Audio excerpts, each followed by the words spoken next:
오늘 서로에 관한 갈등, 혐오, 분노, 반대를 위한 반대가 아닌 경기도민과 학생들을 위한 대안을 제시하는 미래로 한 걸음 나아가고 싶었습니다.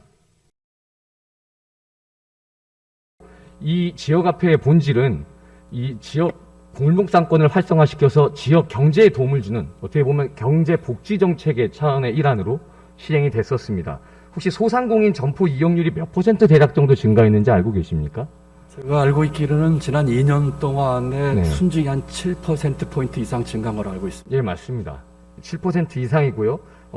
순수 점포 이용률을 봤을 때는 24.1%가 증가했다고 나와 있습니다. 또한 연매출 3억 원 이하 영세 소상공인 결제 비중을 받으래도 지역화폐가 35.2, BC카드가 16.3%로 정말 지역 골목상권에서 지역 주민을 위한 그런 정책이었다는 것을 모든 지표가 가르치고 있습니다. 그런데 지금 윤석열 정부에서 지역화폐 국비가 전액 삭감됐습니다. 확인하고 계시죠? 네, 그렇습니다. 지금 이 전액 삭감으로 인해서 경기도에도 대략 4천억 원 정도의 비용 부담이 예상되는데 혹시 대안이 있으신지 여쭤봅니다. 예, 이번에 이제 중앙정부 예산 편성 과정에서 지역화폐 예산을 전액 삭감을 했습니다. 더 큰 문제는 비목 자체를 없앴습니다. 비목이 살아있으면서 감액이 됐더라면 이제 증액에 대한 논의를 예산 심의 과정에서 할 수 있을 텐데 비목 자체가 삭감되기 때문에 이 비목 다시 증설을 위해서는 또 복잡한 절차를 필요로 하고 있습니다. 그래서 죄송한 말씀이지만 그 삭감하면서 기재부의 입장이 코로나 상황에서 한시 예외적으로 지원한 예산을 삭감하는 것이다. 근데 아까 말했던 모든 지표들은 우리 지역 경제 활성화, 그다음 모든 서민의 서민 경제 활성화, 경제 복지 정책에 초점이 맞춰져 있습니다. 전 이 삭감에 대한 명분을 동의할 수 없는데 지사님 의견 어떠십니까?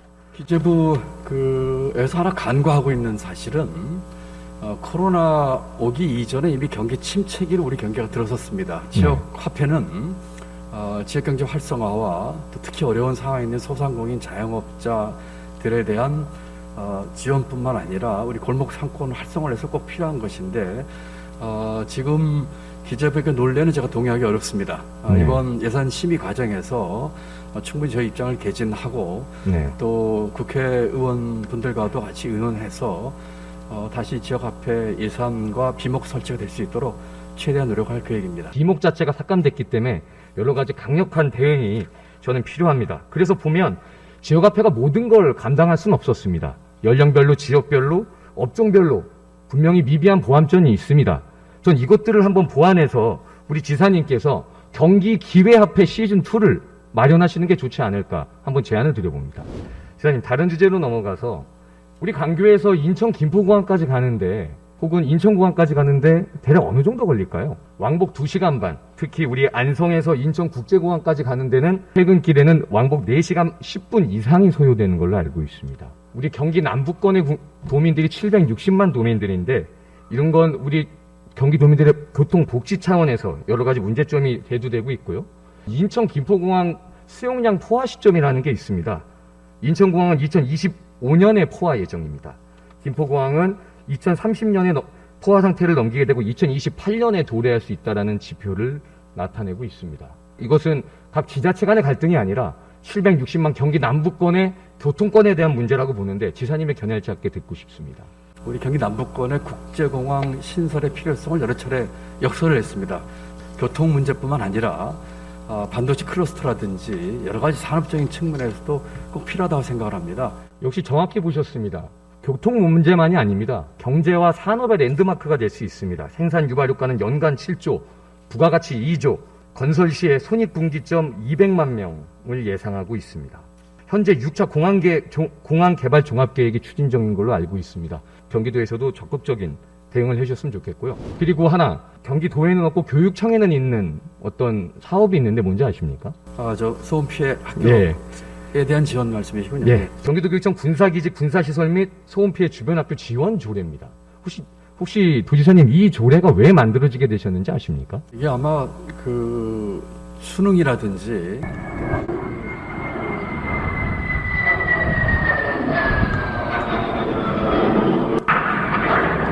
네, 학교에서 이제 학생들 학습권 보장 문제라는 것 때문에 만들어진 것으로 저는 기억하고 네. 있습니다. 다만 학생들의 학습권과 교사의 교육권만이 침해되는 것이 아닙니다. 방금 같은 이 소음의 5배에서 10배가 넘는 소음의 도민들의 일상은 사라져버린 지 오래입니다. 그래서 경기도교육청에선 이 조례를 통해서 전수조사를 했습니다. 한번 봐주시기 바랍니다. 이게 도민의 피해이기 때문입니다. 지금 군공항 피해가 143교, 군소음, 군사시설로 인한 게 164교입니다. 그리고 75에클이면 신체적 이상이 발견되는데 85에클이면 신체 청력이 저하 현상이 되고요. 이게 66개교입니다. 네, 이와 같은 소음 피해에 대해서 우리 황 의원님께서 이제 조례도 4월 달에 만든 것으로 알고 있고, 저희도 거기에 따라서 지금 현재 단기 정책 연구를 수행하고 있습니다. 그 결과에 따라서 네. 저희가 신규 사업 발굴과 예산 지원에 대해서도 긍정적으로 좀 검토를 하고 있다는 말씀을 드립니다. 예, 왜냐하면 이제는 순소음 때문에 일상을 잃어버린 도민의 삶을, 특별한 피해에는 특별한 보상을 해야 됩니다. 여기 보시면 이 조례가 4월 달에 제정됐고요. 6조에 나와 있는 사업들이 있습니다. 소음에 대한 관련 자료 수집 및 정보 제공, 소음 피해 예방 및 방지를 위한 주민 편의 지원, 소음 피해 법률 상담, 소음 피해 치료 지원, 그 밖에 도지사가 인정하다고 생각하는 사업입니다. 현재 이 사업에 대한 대책은 전무합니다. 참으로 안타까운 현실입니다. 그래서 말씀대로 곧 해당 부서에서 우리 군소음 및 군사시설로 인한 여러 가지 피해를 전수조사한다고 합니다. 이 조사에서 파악된 도민의 아픔이 예산에 반영될 수 있도록 적극적으로 노력해 주십시오, 지사님.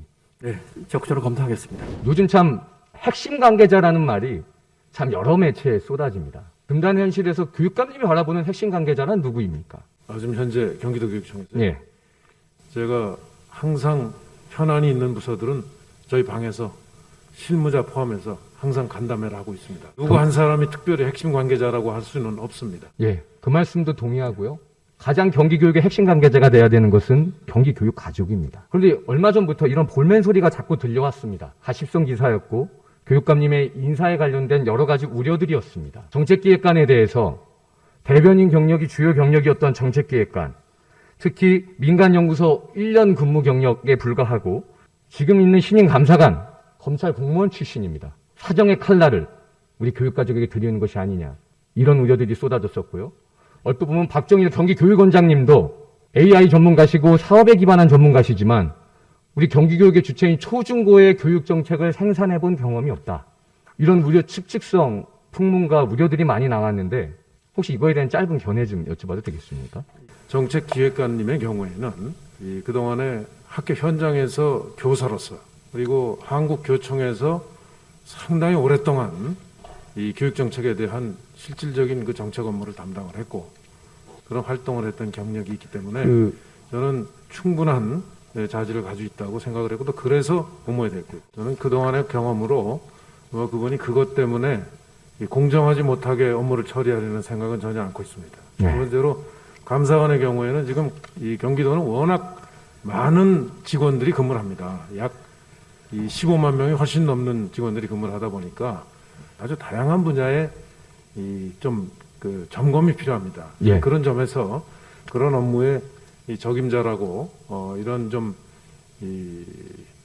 판단이 들어서 선정이 최종적으로 됐고 교육원장의 경우에는 여러 가지 그 교육 환경에 네. 이제 맞춰서 교육의 제도를 이제 바꿔나가고 교육 현장을 바꿔나가야 되기 때문에 기업에서 그런 훈련을 했던 저는 그런 경험이 굉장히 높이 평가됐지 않나 이렇게 생각합니다.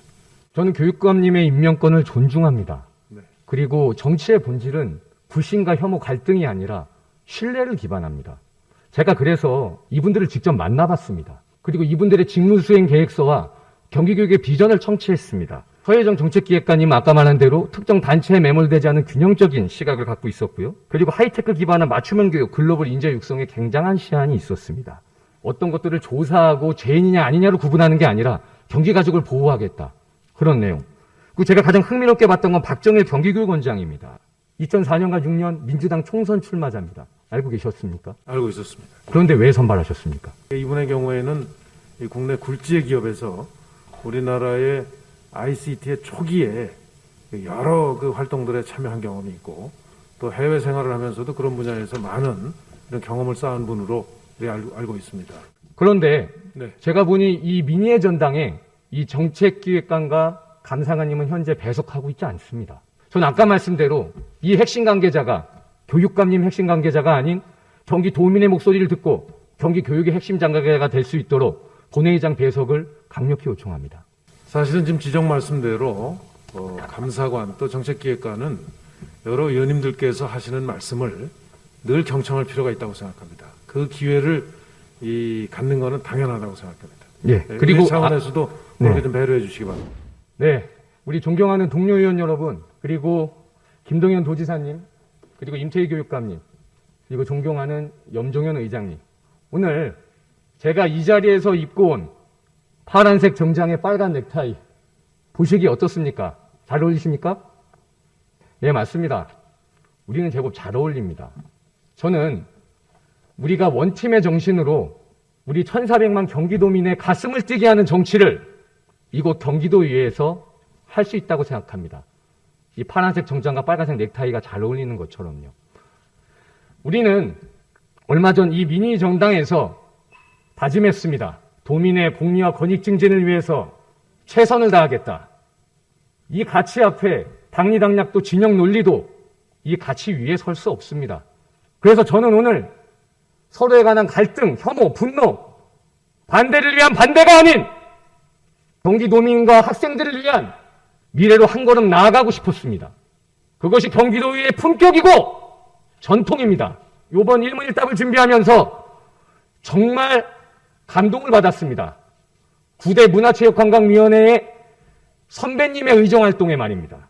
그 선배님께서는 오늘 제가 문화체육관광예산 확대에 대한 질의를 이미 7년 전에 하셨습니다. 여당 문채희 선배님의 발언 내용입니다.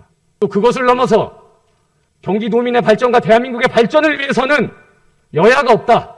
그래서 그때 당시 9대 경기도의 야당이었던 더불어민주당에게 관심과 성원을 부탁드린다. 가장 감명 깊었던 부분은 남경필 지사님을 장관급으로 격상시키고 국무회의에도 배석해 도민의 목소리를 대변할 수 있도록 모든 의원님들의 초당적인 협력을 요청했던 사항입니다. 맞습니다.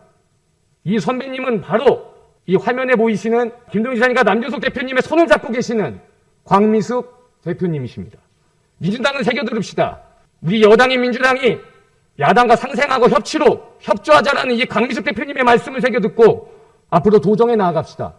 그리고 마지막으로 우리 경기도에도 견제와 감시 기능을 하되 광미숙 대표님의 말씀처럼 장관급이 아닌 이미 장관과 경제부총리를 역임하신 우리 김동연 지사님께서 윤석열 정부의 국무회의에 나가셔서 경기도민과 경기도민의 주권을 위해서 또 나아가 대한민국의 모델이 되는 기회 경기도를 만들기 위해서 초당적인 협력을 해주실 것을 당부드리며 말씀을 마치겠습니다. 끝까지 경청해 주셔서 감사합니다.